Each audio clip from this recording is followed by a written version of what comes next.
Hello everyone, Radhe Radhe. आज के video में हम जानेंगे कि देवसेनी एकादशी के व्रत कब है और व्रत का पारण हमें कैसे करना है और देवसेनी एकादशी के दिन हमें पूजा कैसे करनी है। तो देखिए, देवसेनी एकादशी बहुत बड़ा एकादशी माना जाता है और इस दिन से भगवान श्री हरि विष्णु जोग निद्रा में चले जाते हैं, यानी 4 महीने शयन मुद्रा में चले जाते हैं और कार्तिक महीने की शुक्ल पक्ष की एकादशी को जागते हैं और इन 4 महीने को चतुर्मास भी कहा जाता है और सभी जो मंगल कार्य है वो बंद हो जाते हैं। तो देवसेनी एकादशी की व्रत कैसे करे, पूजा कैसे करे, तो चलिए इस विषय में जान लेते हैं। कि देवसेनी एकादशी के दिन सुबह सुबह स्नान आदि करने के बाद अगर आप लड्डू गोपाल जी की सेवा करते हैं, लड्डू गोपाल जी को हम जगा लेंगे और उनको हम दूध का या जल का भोग लगाएंगे। उसके बाद हम लड्डू गोपाल जी को स्नान कराएंगे। जिस बर्तन में आप लड्डू गोपाल जी को रोजाना स्नान कराते हैं, उस बर्तन में सबसे पहले हम स्वस्तिक बना लेंगे। उसके बाद लड्डू गोपाल जी को विराजमान करेंगे और लड्डू गोपाल जी को हम स्नान कराएंगे। तो सबसे पहले हम जल से स्नान कराएंगे, उसके बाद हम कच्चे दूध से हम लड्डू गोपाल जी को स्नान कराएंगे। आप चाहे तो पंचामृत से भी आप स्नान करा सकते हैं। तो देखिए, सबसे पहले हम जल से स्नान कराएंगे, उसके बाद दूध से स्नान कराएंगे, फिर से हम जल से स्नान कराएंगे, यानी हमें 3 बार स्नान कराएंगे लड्डू गोपाल जी को। लड्डू गोपाल जी को स्नान करने के बाद सॉफ्ट टॉवल से अच्छे से हम लड्डू गोपाल जी को पोंछ लेंगे और जो स्नान का जल है कोई भी पौधों में डाल देंगे जहाँ पे किसी का पैर ना पड़े। तो देखिए, इस बरस 6 जुलाई 2025 रविवार के दिन देवसेनी एकादशी मनाया जाएगा। इस दिन से चतुर्मास भी शुरू हो जाएगा। लड्डू गोपाल जी को अच्छे से पोंछने के बाद हम इत्र मालिश कर देंगे। उसके बाद हम लड्डू गोपाल जी की सुंदर सा श्रृंगार करेंगे और देखिए, हम लड्डू गोपाल जी को पीले रंग का वस्त्र पहनाएंगे। अगर आपके पास नया वस्त्र है तो नया वस्त्र पहनाए हैं, अगर नहीं है तो जो भी वस्त्र आपके पास है आप धुल के भी पहना सकती है। यहाँ पे मेरा लड्डू गोपाल जी का श्रृंगार हो गया है, हम थोड़ा सा इत्र भी लगा देंगे। लड्डू गोपाल जी के श्रृंगार करने के बाद आप चाहे तो आपके घर के मंदिर में पीले रंग के आसन बिछा के भी आप देवसेनी एकादशी की पूजन कर सकते हैं, या फिर अलग से जगह पे चौकी लगा के आप पीले रंग के आसन बिछा के पूजा भी आप कर सकते हैं। तो देखिए, मैंने यहाँ पे चौकी लगा लिए हैं। अब हम थोड़ी सी फूल का आसन देंगे। जो भी फूल आपके पास है आप फूलों का आसन दे दे, या फिर आप तिल का आसन भी आप दे सकते हैं। तो देखिए, देवसेनी एकादशी के दिन हमें भगवान श्री हरि विष्णु जी की पूजा करना है।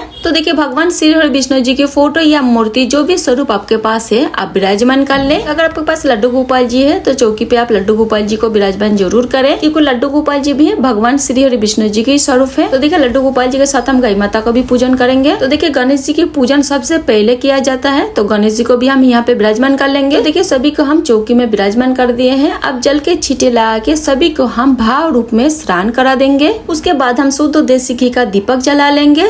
तो देखिए, यहाँ पे धूप दीप हम प्रज्वलित कर लेंगे और दीपक का साथ ही हम पूजन भी कर लेंगे। तो देखिए, दीपक हमारे पूजा के साक्षी मानी जाती है। तो जब भी आप पूजन करें तो सबसे पहले दीपक का प्रज्वलित जरूर करें। तो देखिए, दीपक प्रज्वलित करने के बाद हाथ जोड़कर प्रार्थना करेंगे, हे भगवान, आज मैं आपके व्रत या पूजन कर रही हूँ, मेरे पूजा को आप स्वीकार करें और मेरे मनोकामना को पूर्ण करें। ऐसा संकल्प करने के बाद हम पूजा शुरू करेंगे। सबसे पहले हम गणेश जी को वस्त्र स्वरूप कलवा समर्पित करेंगे। तो देखिए, मेरे पास जनेऊ है तो जनेऊ समर्पित करेंगे। अगर आपके पास जनेऊ है तो आप जनेऊ समर्पित करें, जनेऊ नहीं है तो सिर्फ आप कलवा भी समर्पित कर सकते हैं। देखिए, गणेश जी को हम चंदन से रोली से तिलक लगाएंगे, साथ ही हम दूब समर्पित करेंगे, फूल समर्पित करेंगे।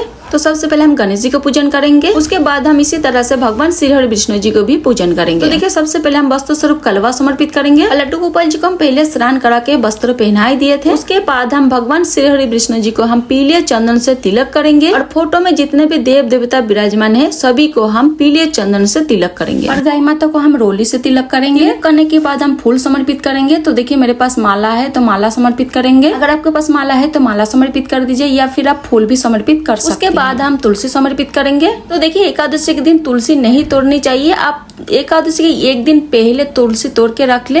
तो देखिए, यहाँ पे हम तुलसी समर्पित कर देंगे। इसके बाद हम भोग समर्पित करेंगे। तो देखिए, जब भी हम एकादशी पे भोग समर्पित करते हैं तो फलाहारी भोग समर्पित करते हैं और देवसेनी एकादशी के दिन आम का भोग लगाना बहुत ज्यादा शुभ माना जाता है। तो आम का या किसी भी मौसमी फल का भोग लगा सकते हैं और भगवान श्री हरि विष्णु जी को तुलसी युक्त भोग आप जरूर समर्पित करें। इसके बाद हम दक्षिणा समर्पित करेंगे। तो देखिए, दक्षिणा हमें पूजा में रही कमियों का पूरा करती है, तो दक्षिणा आप जरूर समर्पित करें। तो देखिए, एकादशी के दिन तिल का उपयोग किया जाता है, तो पूजा में आप तिल जरूर चढ़ाइएगा। तो देखिए, यहाँ पे हम भगवान श्री हरि विष्णु जी को लड्डू गोपाल गोपाल जी को और गणेश जी को तिल समर्पित करेंगे। इसके साथ ही जो दीपक का प्रज्वलित किया है उसमें भी तिल आप जरूर डालिएगा। कहते हैं जितना तिल चटकते हैं उतना ही हमारे कष्टों का निवारण होता है। उसके बाद हम कथा सुनेंगे। तो देखिए कथा सुनने के लिए हम 1 लोटा जल ले लेंगे और सीधे हाथ में थोड़ी सी तिल और फूल ले लेंगे। उसके बाद हम देवसेनी एकादशी की व्रत कथा सुनेंगे। एकादशी की व्रत कथा आप मोबाइल से भी सुन सकती है या फिर अगर आपके एकादशी की व्रत कथा की पुस्तक है तो उससे भी आप पढ़ सकती है।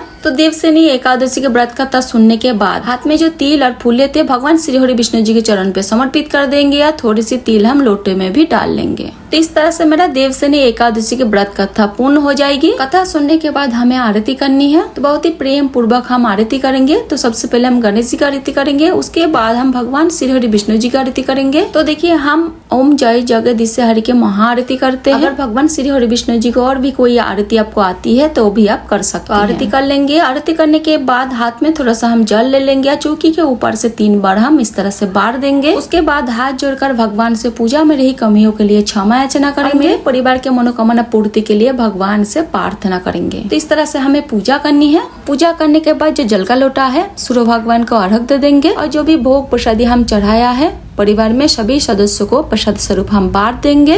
और जो दक्षिणा है द्वादशी के दिन जब आप दान करेंगे तो उसमें आप एक दक्षिणा रख दीजिएगा। और इसी चौकी पे शाम को भी दीपक जलाना है और आरती भी करनी है। इस तरह से हमें एकादशी की पूजन करना है। आप जान लेते हैं एकादशी के पारण का शुभ मुहूर्त क्या है। कि देवसेनी एकादशी के व्रत हम 6 जुलाई रविवार के दिन रखेंगे और इनका पारण है 7 जुलाई सोमवार के दिन है। सुबह 5:29 से लेकर सुबह 8:16 तक। पारण का समय मैंने आपको बता दिया है, उस समय पर आप पारण कर लीजिएगा। तो देखिए जब भी आप एकादशी की पारण करें तो एक मनुष्य का खाने का पेट भर का भोजन का दान आप जरूर करें। तो सूखा भोजन या आप बना के किसी भी तरीके से आप दान कर सकते हैं। पहले आप दान करें, उसके बाद आप व्रत का पारण करें। तो ये थी देवसेनी एकादशी की बहुत ही सरल पूजा विधि। आपको पूजा विधि कैसी लगी कमेंट करके जरूर बताना। और मेरे चैनल पे अगर आप नए हैं तो मेरे चैनल को सब्सक्राइब आप जरूर करना। फिर मिलते हैं किसी और वीडियो के साथ। तब तक के लिए राधे राधे, जय श्री कृष्णा।